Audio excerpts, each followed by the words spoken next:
with the whispers of truth, to live a conscious life, to live a conscious life on the growing edge. On the growing edge.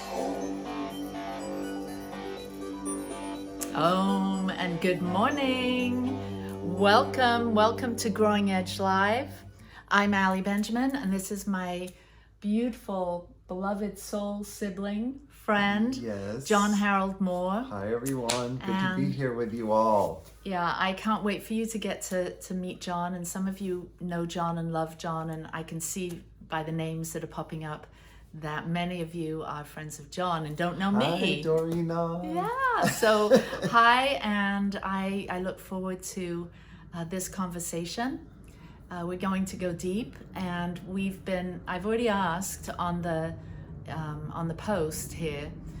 Oh, that's really sweet. My daughter Alex, wow, 60 looks amazing on you. I just turned 60 yesterday. Yes. And so we're here celebrating that. But anyway, I asked for your questions. If you have questions about friendship, we'd love to hear them because it's so important to us. This is... Yeah, we've been thinking since I said, well, you want me to jump on with you on Sunday, and Allie's idea was to talk about friendship, perfection, but even like, what does that mean? Like, we've been thinking about, what does friendship mean? It's one of those words that you've heard since you were little, and do we even take time to define it? What does it mean to you? And so we've already got some great questions about it, and we'll be talking about our friendship and how important those relationships are. Mm-hmm. Yeah. So before we get going, I'd love it if you would start us with a little grounding, a little centering. I will. I'd love to. All right. So if it feels right to you, you can put your hands on your heart, or just bring your attention to your heart space where that divine spark lives in each one of us. And call to mind. Well, first I noticed myself taking a deep breath. So let's take a deep breath together, breathing in. Release. Let's do that 2 more times. Breathing into our heart space. And release. 1 more time. Breathing in. And release. And call to mind a dear friend, somebody that you cherish in your life, and the feeling that you have when you're with that person. And let that feeling just infuse your day today, whenever you're watching or listening. And let's spread that feeling of joy and gratitude around the entire planet, to all of our friends, whether we know them or not. Every living being on this planet, if we choose to think of them that way, is a friend. And what a wave of love that we are sending around planet Earth right now to anyone who might feel like they don't have a friend, to anyone who feels lost or scared or out of harmony. We are their friends right now. Let's think of that, feel that, and know that we are indeed all friends here. In truth, we are one. There is no separation. And let that inform everything that we say in this time together, and let that inform how we move through our day today. Thank you for being in this presence with us now. And so it is. And so it is. That was beautiful. Thank you. You're welcome. That was fun. It was. So we're in this field. We've created a space for friendship and for love and for caring. And so we've been, as John mentioned, we've been doing a lot of thinking about our friendship, and just naturally being together, we've realized the depth of our friendship. Yeah. And so what have you learned about friendship?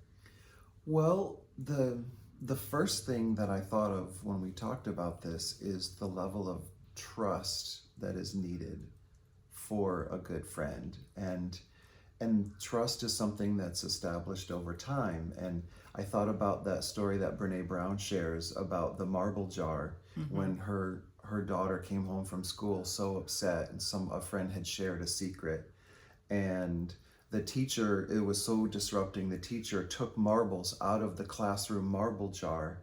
When the class behaves and do well, she puts marbles in, and when the class is disruptive, she takes marbles out. And when the glass gets full, the marble jar gets full, they have a big celebration. And she helped her daughter understand trust and friendship using that analogy. Like, a friend is someone who you've put a lot of marbles in the jar. And I was thinking about that with you, because we have known each other since 2014, and we didn't have many marbles in the jar. Well, we've lost our marbles a long time ago. Let's just get that. Absolutely. Go ahead, and put that out there. But over time, we would only see each other once a year at the Big Sky Retreat, and maybe there might have been a few visits in between. But the more time we spent together, and that's an intense place to spend time together, because it's just a big container of love. Like 9 days. 9 days. Yeah. And we got to do hiking together, but we also got to do workshops together. And the more experiences we shared, the more marbles went in our friendship jar. And the beautiful marbles, the, oh my gosh, I can't believe this is happening, what a miracle, I get to do this, and also some of the painful marbles, and the endings of relationships, or the passing of loved ones. And so it's the trust that I have with you, because I know I can bring anything to the table, and it will be kept in a sacred way, and it won't be judged, and you can hold space for me no matter what it is I bring.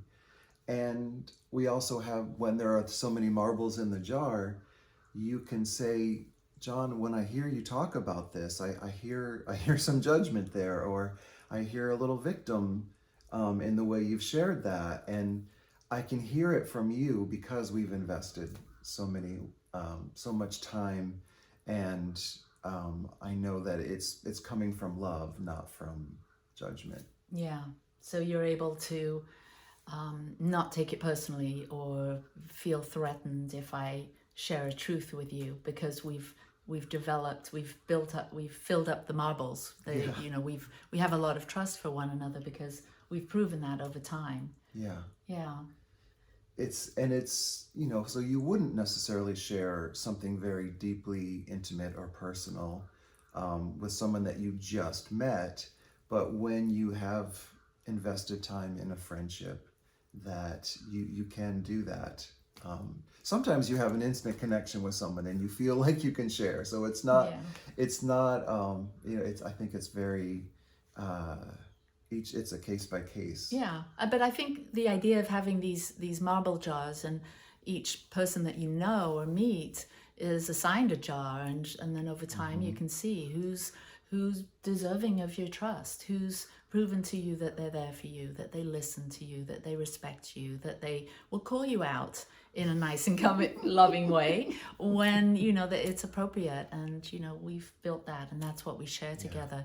And when you were saying about the marble jars being full in the classroom, then throwing a party, that's what we experience, I think, as friends all the time, because we've got full marble jars. So it's a constant party with us. Even the hard times, when we do share something that we're struggling with, we have a sense of, there's still joy there. There's still a reason to celebrate, because we're there for each other. We've got the full marble jars. And so that's how our life feels together, that we're having a celebration. And we really have been celebrating over the last few days that I've been here in Sarasota. Flew in a few days ago, and we've just been having the best of times. And it's not that we have to go and do something that costs a lot of money or that is flashy. It can be a simple walk on the beach, a sit on the couch, picking medicine cards, and communicating with the angels, stories, all kinds of things. I feel like it's interesting. It was Allie's birthday yesterday, but I feel like I'm the one that got the gift because you came here to spend your birthday with me. And like, it's not my birthday, but I feel like it was a gift for me. It is a gift for me to have you here in my space and just to laugh like we do. And that's another thing about friends, is somebody that we have this almost like a sibling shorthand, because we have spent so much time with each other, that we can be laughing about something in 1 minute and then be very talk about very profound spiritual ideas in the next. But I love that idea that joy is a container that can hold all of it. It can hold the grief, it can hold the spiritual high principles, and it can also, we can be silly and talk about our Bridgerton names. God. If you don't know what that is, Google it. Yeah. What's your Bridgerton name? Oh my goodness. We won't even go down that path. No, we won't, Lady Jane. Oh my God. Okay, Sir Harold. It's Lord Harold. Oh, thank Lord you. Harold, sorry. So we asked all of you if you have any questions about friendship. And we got so many got some good questions, ones. We got some and really so good we ones. can't get to the really juicy ones. So because they're just standalone. They're like, do a whole talk on that, or so we will be doing some more interviews together, Life on a Joyride interviews, which I'll share with you later, and but we've got some ones that we think that might give us a chance to go deep. So what would be a question you'd Let's like to... see. Haiti asks, why are friends so important and necessary? Okay. You go. Well, friends are so necessary because, some of us live in a family where we've got a lot of action, a lot of interaction. Some of us live by ourselves or just live with our partner. And so we can get sort of stuck in that dynamic, and it can be very, who was it that said, you think you're evolved, go spend a week with your family and you'll realize how evolved you are, where your growing edges, or, you'll bump up against whatever you need to look at to bring, some clarity and clearing and healing. And so we can kind of just get stuck in that dynamic of the people that we live with or our family. So having a friend or friends is super helpful because you have somewhere to go that's outside of that. A friend helps me, you help me. Like a sanctuary. Yeah, like a sanctuary. I gain perspective. I get to talk about my feelings, my hurts, where I'm growing, where I feel victimized. And so having a friendship, having friends is like, each one is a gift, and each one is different. And I'm really all about developing my friendships, like really giving my friends time and attention. And so I think it was Pastor Rob Bell, and you can look him up if you want to. He wrote a book, and he talks about this thing called Zim Zum. And Zim Zum is an atmosphere that two people create together. So you and your spouse may have a Zim Zum. It's the relationship, it's the feeling field, it's the things that you create, and it's unique with each friendship. And so we've created a Zim Zum, this field that we develop and we give time to, and so friendships That's is something an interesting concept, that because we have created that safe space with each other. And I truly believe one of the reasons that friends are so important is also because we are hardwired to be in community. We're social creatures, and some people have a ton of friends, some people have just a handful, and neither is right or wrong, but we do need each other to bounce things off of, and to support each other when times are tough, and also to celebrate the joys, and to have that community outside of our family of origin, because we also learn different friends have had different backgrounds, and you learn things like, oh, this is the way my family did it, but your family did it that way. Oh, how interesting. I just thought that's how everyone did it because that's what my family did. So it's a great way to expand your experience, and and feel supported at the same time. You know, I have to mention, John is a family constellations facilitator, and it's an amazing. Would you talk briefly about it? Because Oh I gosh, think that's it, hard. you know, it's all about family and friends, and I'd love it if you would share briefly about the idea of if there's, you know, someone within your family that you're, you know, that, you know, is on the edge, or you're not including, or you know, you've, some people call it the black sheep of the family, you know, the importance of bringing everyone into the fold. Yeah, so family constellations is a healing modality developed in the 80s by a man named Bert Hellinger. And his concept was just like we can pass down hair color and eye color or physical characteristics, we can pass down pain and trauma. And if the just like we have a soul, the family has a soul, and the family soul wants two things. It wants love to keep flowing through the family, and it wants the family to keep going. And if someone is excluded for whatever reason, it causes a disruption. It's like a mobile over a baby's crib. If one of the pieces gets taken off, it's not balanced, and it can't do what it's meant to do. And people get excluded for a number of reasons, like maybe somebody changes religion, or they marry somebody outside of the cultural group, or maybe somebody dies in a war, or a child dies young, or something like that, where it's too painful to talk about. Then in a way that child or that person gets excluded, or maybe they're gay and the family disowns them, or whatever. There's lots of reasons, or it could be unintentional, or somebody just feels different. But we may not have to have them at our Thanksgiving dinner table, but it is important to have a place for them in our hearts, even if we have to have healthy boundaries. So if someone is excluded, then it upsets that mobile. And so we find a way to put them back in their place, to give them their space in the family. And that's what Family Constellations does, is it finds the places where love got blocked and gets the love flowing again. That's beautiful. I know that was a little bit of a, you know, a sidebar, but it's, Tangent. yeah, it's really, you know, I think about, and I know this is a little different than the traditional family constellations, but I think about all of the friends that we've met throughout our lives. Now, some, you know, we've all heard, or many of us have heard, you know, friendships can be for a reason, a season, or a lifetime. You know, some of our friends came in and then went out. Could have moved, or there could have been an argument. There could have been any number of things that caused that to happen. But we, as beings, have had a long line of friendships. You know, what about if we include them all? Maybe this would be an opportunity to do a little healing or a meditation, and we include all of those friends that have been in our lives, that have come and gone, those that have stayed around, and really think about, what have we learned from our friendships?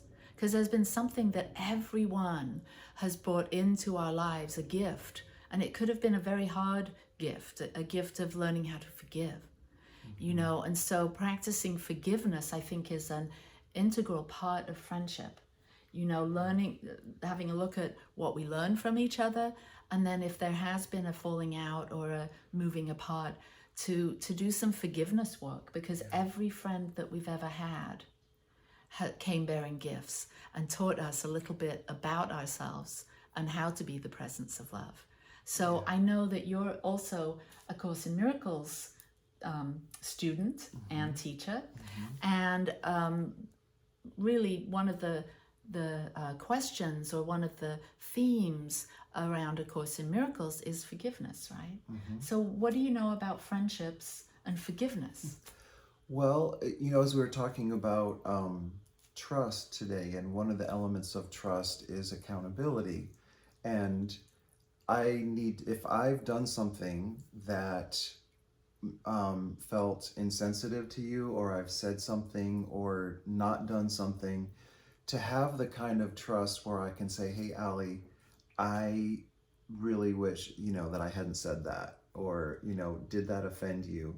And to be able to have that that mutual respect for each other. Like, I know you didn't mean it that way, or to have that willingness to be open and be accountable. Like, yeah, it was hard, that time that was hard, or we've gone through, and there's been times when it's been hard with friendships, and maybe somebody didn't do something that you would hope they would have done, or made a choice that you wish they hadn't made, or maybe they got into a relationship that you were like, oh, I can't be around them when they're with that person. Lots of different circumstances, but can we be accountable for our actions and say, hey, yeah, I really screwed up.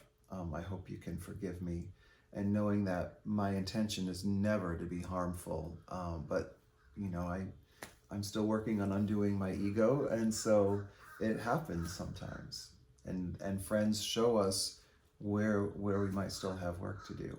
Mm-hmm. Yeah, so forgiveness is a key element within friendship, trust. Mm-hmm. And I think going back to the marble jar and going back to the joy that friends bring to one another. So, what are some of the highlights of our friendship? What are some of the most joyous? The moment that comes to mind right now is, I think, the first time I came to Ogden, and we went to that restaurant, and it wasn't a real piano, or it wasn't a working piano.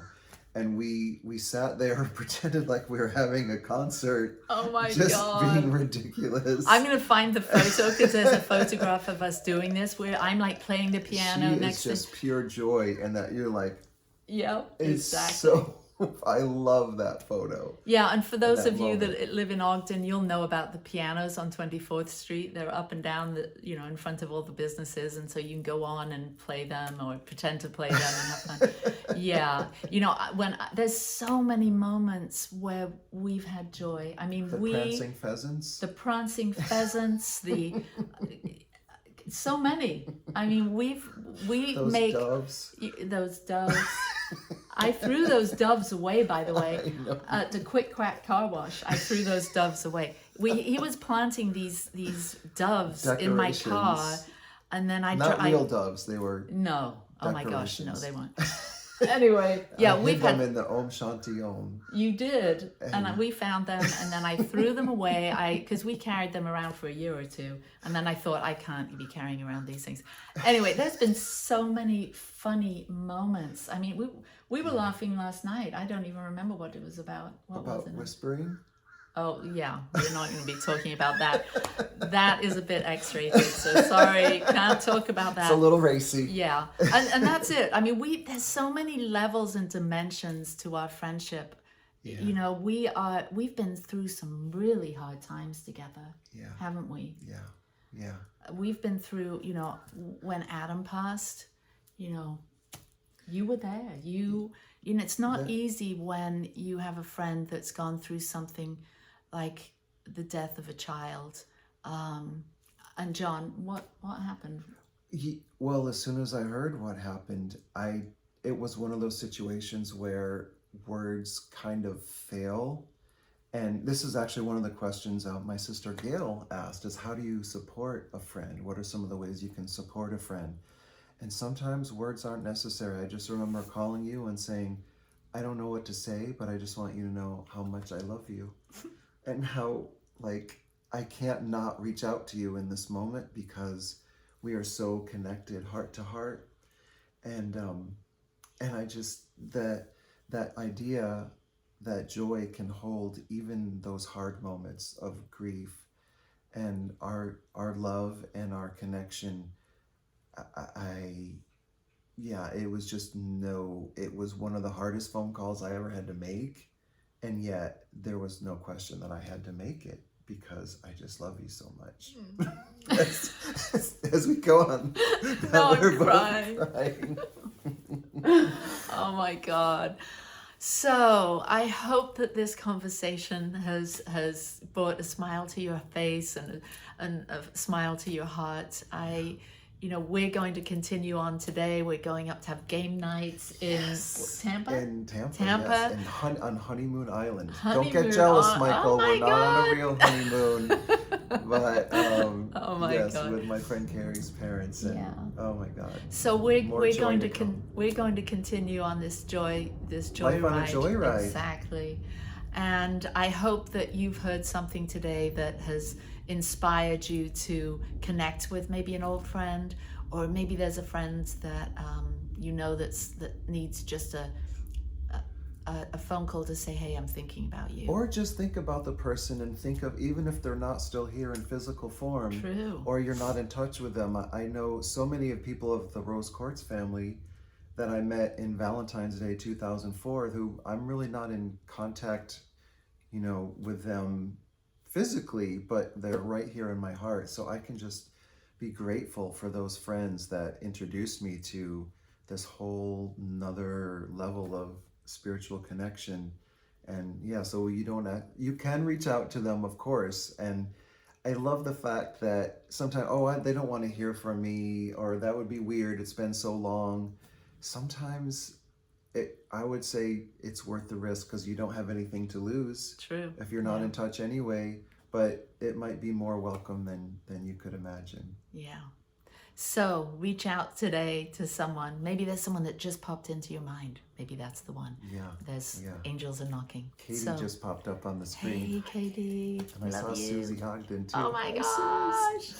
Well, I'm going to do a little activation, a little prayer. And if this has supported you and you'd like to support our Growing Edge ministry inspired by Satya, you can go to Venmo and share your financial support there at Satya Center, and just go ahead and share your love, because really that's the support that we all need. We all need a friend.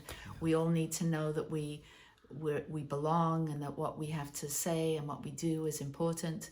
Cue the Golden Girls song. do, do, do, do. So let's just take a moment to just go within, and you can place your hand on your heart and just get a sense of being your own best friend for a moment. And so I know that here in the one life, the one presence, the one infinite creative energy that we all share, that we all are. We call it God, we call it life, we call it the universe, whatever you call it.